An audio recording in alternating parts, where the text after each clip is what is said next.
मेरी नंद से तो मेरी खुशियां बर्दाश्त ही नहीं होती। जैसे ही उसे पता चला भाभी 15 अगस्त मनाने अपने मायके जा रही हैं, वैसे ही वो अपने बच्चे और सामान लेके हमारे घर आ गई।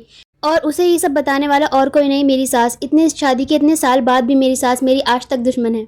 और ये सारे जुल्म सिर्फ बड़ी भाभी पे ही होते हैं। आप लोग रिलेट करते होंगे इस बात से। छोटी जितनी भी देवरानियां हैं वो बिल्कुल भी उनका लिहाज नहीं करती। मेरी नंदे आती हैं, सारा काम मुझ पे डाल देती हैं, सब मुझे ही करना होता है। और मेरी सास भी यही कहती है, तुम बड़ी बहू हो, तुम्हें ही सब घर देखना है, तुम्हें ही इन्हें सिखाना है।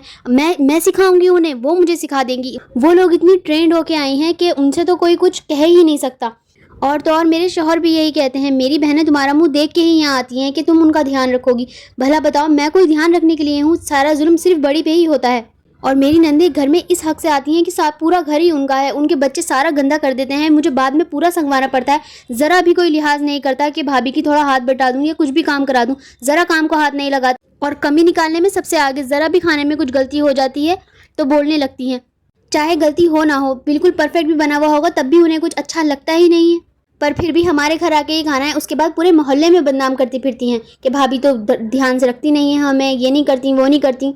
इतने दिनों बाद मैं अपने मायके जा रही थी, मैं बहुत खुश थी, मेरे बच्चे भी बहुत खुश थे। लेकिन मेरी नंदों को ये खुशियाँ कहाँ हजम होनी थी। वो आ गई अब घर पे और मुझ पर घर का सारा काम आ गया। अब एक दो डिशेज से तो उनका पेट भरेगा नहीं, बहुत सारी डिशेज बनानी पड़ती हैं इन सब के लिए। और उसके बाद भी बुराई हमें ही मिलती है। अब मुझे तो पता नहीं मैं कल जा भी पाऊंगी अपने मायके या नहीं। चलिए ठीक है, नेक्स्ट व्लॉग में मिलते हैं। बाय बाय, अल्लाह हाफिज़।